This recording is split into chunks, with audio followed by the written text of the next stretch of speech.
Chapter 11. The Search.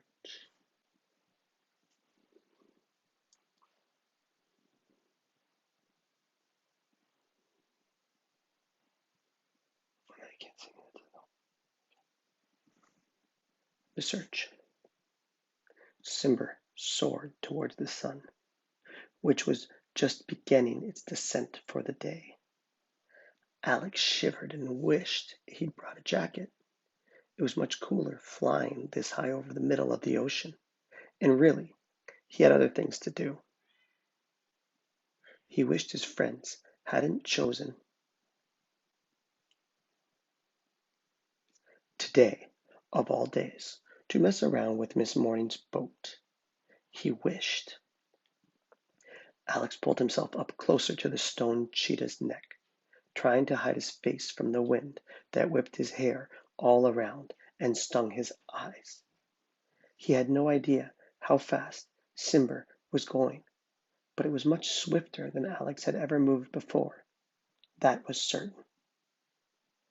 "Are you holding on all right?" Simber asked. "Yes," Alex said. His arms ached. Just then a glowing dot of light appeared in the distance, growing bigger by the second. At first, Alex thought his eyes had gone buggy from staring at the sun, but as seconds turned into minutes, it didn't waver. I think I just got a delivery.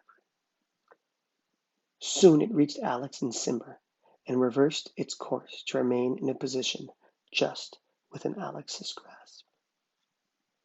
Alex, not knowing what else to do, held out his hand and grabbed the spear from the air. It exploded, and a lighted image of a drawing of Lanny, his drawing, appeared, then broke into tiny pieces of light and fell away.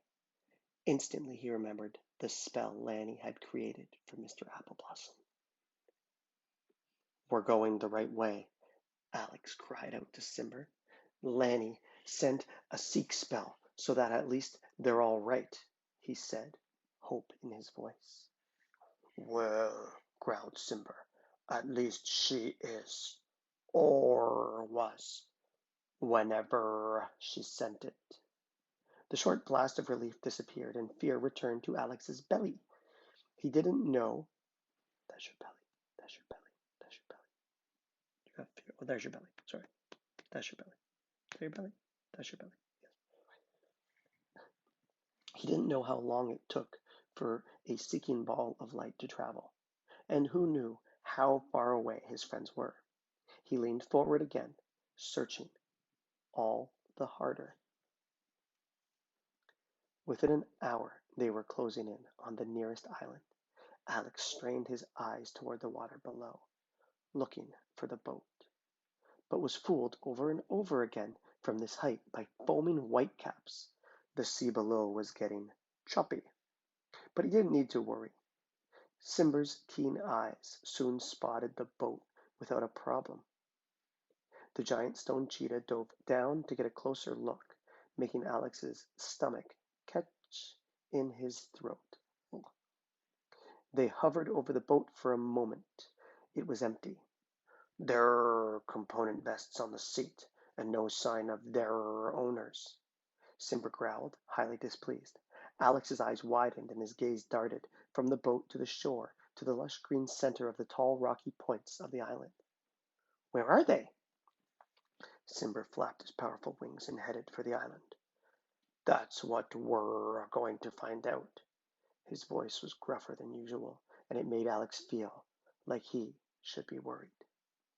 They soared over the island, Simber flying swiftly and carefully over the beach and the landscape. Alex shielded his eyes and peered around Simber's neck. He wasn't cold now. He didn't think about his discomfort or the annoying sun in his eyes. Simber was worried. Therefore, Alex was worried. Simber didn't worry about things unless they were big. "Do you see anything?" Alex ventured after they combed a quarter of the island. "Some footprints on the beach," Simber said. "I thought I saw a glint of metal or something else shiny a moment ago, but it was short-lived, and I can't find it now. He went over the property again, but saw nothing. Alex bit his lip and shifted on Simber's back, leaning far off to one side now, determined to find something. Is it safe to land? He asked. I'd rather not, Simber said gruffly. There's something strange about this place. There's no noise at all. I don't trust it. Alex swallowed hard. He tried not to let his panic overtake his senses. Lanny, he whispered. Come on, you guys. The joke's over. Where are you? But deep down, he had a feeling this wasn't a joke at all. When they had cruised over the entire island, Simber made one last pass over the beach. Okay, leader, what now? Alex had been asking himself this very question. He tried to be as grown up as possible, tried to think everything through like Mr. Today would do.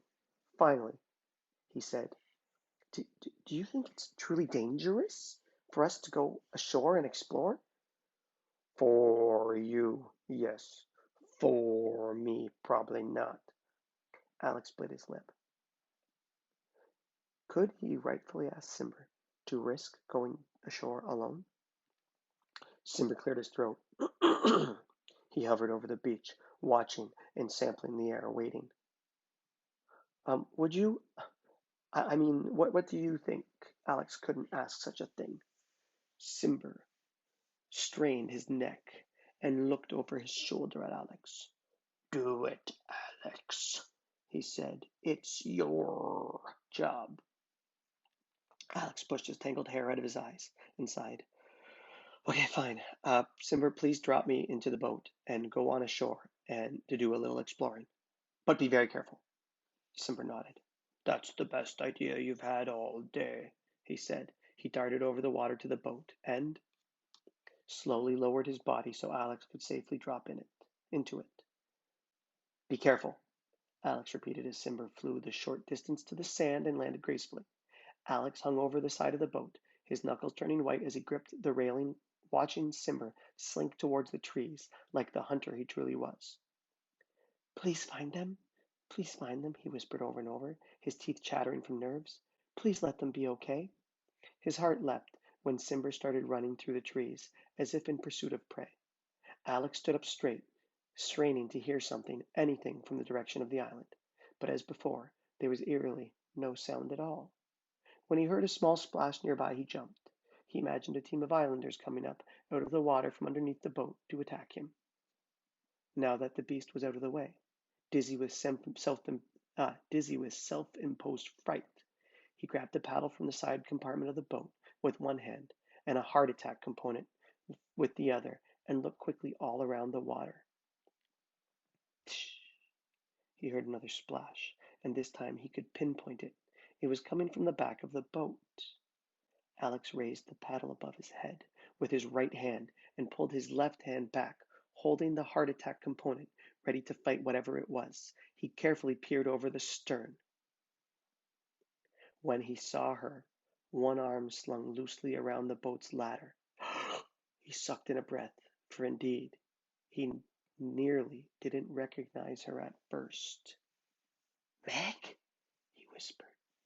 He threw the paddle to the deck and reached out for her. She could barely lift a hand, she was so weak. The slow sun caught Megan's red hair on fire and glinted on the points of the metal thorn band around her neck.